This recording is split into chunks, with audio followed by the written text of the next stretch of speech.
Já que a gente falou de performance, vocês poderiam definir o que seria a alta performance, como identificar e medir isso na vida de uma pessoa, para saber se ela realmente está performando bem ou se ela está muito aquém do que poderia fazer?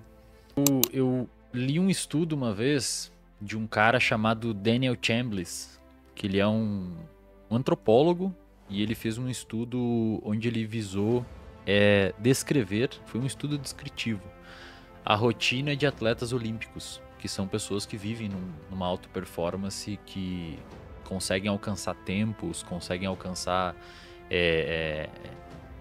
um nível de força, um nível de puxa, de corre, que realmente um ser humano que não se dedica àquilo jamais conseguiria alcançar. E ele chegou numa conclusão bastante chamativa, eu diria, e até em certo ponto óbvia, que no artigo ele descreve que a alta performance ou a excelência é trivial. Ele usa a palavra mundana. E ele diz que se você pegar a vida desses atletas e fizer um filme e rodar a vida deles em time-lapse, bem rápido, você vai dormir de tédio. Muito parecido. É a mesma coisa todo dia. É chato. Você treina, você come, você descansa, você final de semana faz uma coisa ou outra diferente, aí você volta, treina, come, descansa, volta, treina, come, descansa. Então ele conclui com uma frase bem impactante que depois que eu li, e até de certa forma o Muzi tem uma bio no Instagram dele que acho que traduz isso também. Ele fala que a excelência nada mais é do que o amontoado de comportamentos que isoladamente nada tem de extraordinário ao longo do tempo. É comer, dormir, treinar. Se você pegar isolado, nenhum desses itens tem nada de extraordinário. Você não fez nada que depende de sorte, que depende de dar certo alguma coisa. É comer, dormir, treinar, estudar, comer, dormir, treinar, estudar. E você começa a transformar a excelência em uma coisa que você faz repetidas vezes, né? O hábito. Agora, você sabe que ao longo do tempo, Wesley, eu precisei entregar uma visão alternativa, porque eu fui chamado para dar uma aula sobre alta performance. E qual é o problema? O problema é que as pessoas elas não sabem como chegar na repetição. Uhum. E o que repetir. Uhum. E aí o que foi meu raciocínio sobre isso? Meu raciocínio foi que, primeiro, alta performance ela é o estado ou a situação onde você não consegue atingir uma função de excelência com apenas uma etapa só. Ou seja, não é uma coisa que no outro dia você acorda e você começa a fazer daquele jeito. É uma sequência, ou seja, uma estratégia elaborada para você fazer uma coisa extremamente simples.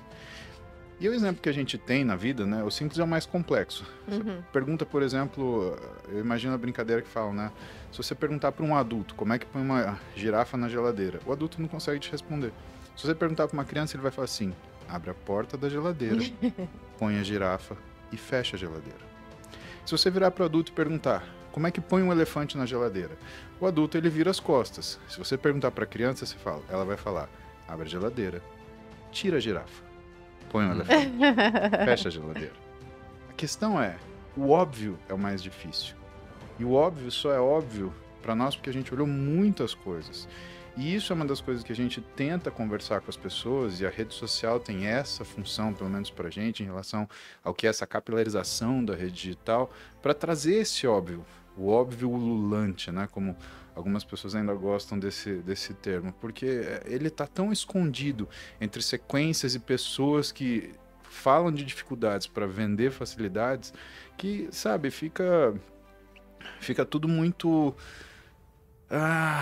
por trás de um véu de interesse, onde você, né, às vezes tem que fazer um movimento contra a corrente para falar: calma, não é nada disso, é só isso aqui, né? Lembra? Abre a porta da geladeira, coloca a girafa e fecha, pronto. Tem eu costumo dizer assim que você atingir um certo grau de performance na leitura, nos estudos, no treino, na dieta, no profissional, é uma coisa que tá exatamente isso, cara. É uma coisa que tá na sua frente, palpável, fácil de enxergar, só que pelo fato de ser tão simples, muitas vezes você ignora aquilo e acha que não é daquele jeito. Porque, por vezes, você quer um resultado mais rápido, ou você atribui ao fato da simplicidade uma incapacidade de gerar um desfecho produtivo para você.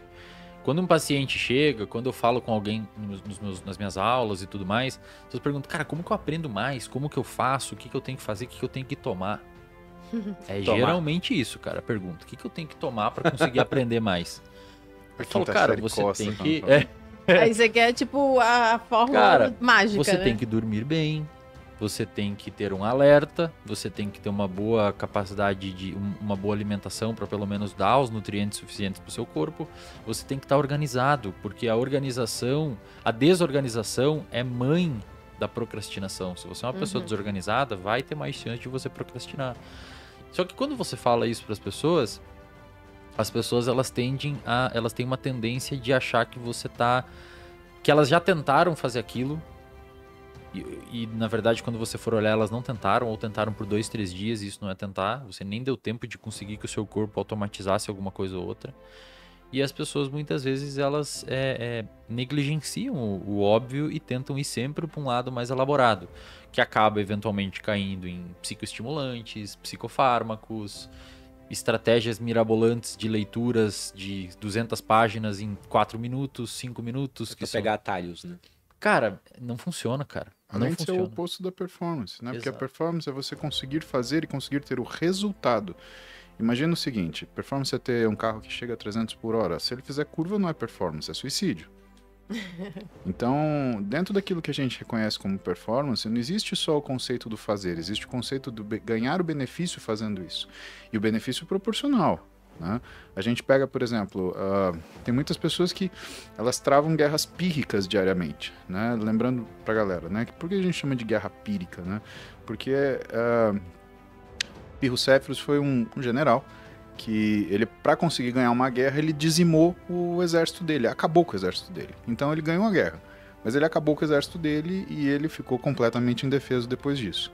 O que a gente vê as pessoas hoje? Para elas conseguirem fazer aquilo que elas acham que elas devem fazer, no intuito de obter aquilo que elas desejam, elas acabam com todos os seus recursos. Elas querem ficar acordadas 18 horas por dia. Elas querem, como é que eu consigo sobreviver dormindo 4 horas por dia? Ora, a gente fez isso, mas em situações de extrema necessidade, não por vontade. E eu chamo a atenção para isso porque é um experimento muito simples. É você pegar o seu final de semana e ponderar o quanto você odeia segunda-feira. O quanto você odeia segunda-feira, ele está exatamente proporcional ao quanto você tem um final de semana desregulado. Ah, não, eu tenho aquela... A pessoa ela tem aquela agonia que aí sexta-feira tem que sair, tem que voltar às 3 da manhã para casa, aí faz um after, aí o pessoal vai embora às 10 da manhã, aí dorme o dia inteiro, aí sábado sai à meia-noite e volta para casa no meio-dia do dia seguinte. Lógico que você vai odiar segunda-feira, você tá acabado, né? E se você não presta atenção nisso, você escuta coisas como, por exemplo, você tem aqui um psicólogo falando para você precisa dormir, você precisa comer. Aliás, até porque isso daí vira gatilho para você ter situações ruins psiquicamente, né? E você fala, não, isso é besteira, eu preciso me divertir. Tá, mas quanto que você se acaba para você pseudo se divertir?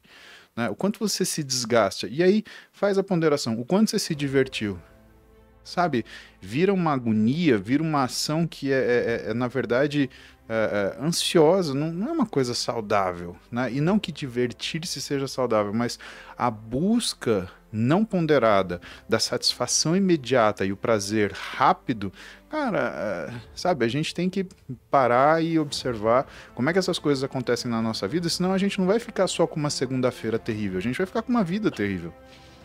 E o problema é que esses comportamentos eu gosto de chamar isso de comportamento de soma zero. A pessoa ela faz tudo durante a semana e no final de semana ela volta pro ponto inicial e joga tudo fora o que conquistou no final de semana. Mas comportamento de geralmente soma zero. o que acontece quando o pessoal tá emagrecendo. Dieta, exato. Eles querem Exato. emagrecer, aí eles fazem tudo certo de segunda a quinta, porque sexta também já não dá, né? Aí recupera Exato. tudo sexta, Exato. sábado e domingo. E o sábado e o domingo, o nosso cérebro ele consegue criar associações temporais. Vira o fim de semana do lixo, por exemplo, de tanto fazer, seria isso? E você começa a sentir um craving por fazer aquilo, porque já passou tantos dias de você não estar fazendo. Seu cérebro acostumou com aquele tempo. E muitos desses comportamentos de Ninguém tá falando pra você não ter episódios hedônicos de prazer, sair jantar com a sua família. Exato. Ninguém tá falando isso. A gente tá falando que existe um limite biológico que você não consegue negociar. É isso que o músico quis dizer. Você não pode... Perfeito. Se você passar aquele limite biológico, não adianta ficar putinho. Vai ficar com sono, vai ficar cansado, vai ficar meio deprimido, vai querer ter estratégias compensatórias. É inegociável. Você não dormir, você comer tudo errado, segunda-feira vai estar ruim. Aí muitas vezes a pessoa ela fica com raiva de não poder se divertir porque fica com ressaca e fica mal. Mas não é nem culpa sua, vai ser assim. Não interessa se você concorda ou não. E esses comportamentos, muitas vezes, eles são o que a gente chama na psicologia comportamental de comportamentos regidos por regras. A pessoa cria uma regra na cabeça dela que se divertir é aquilo. Uhum. Eu só me divirto se eu fizer aquilo.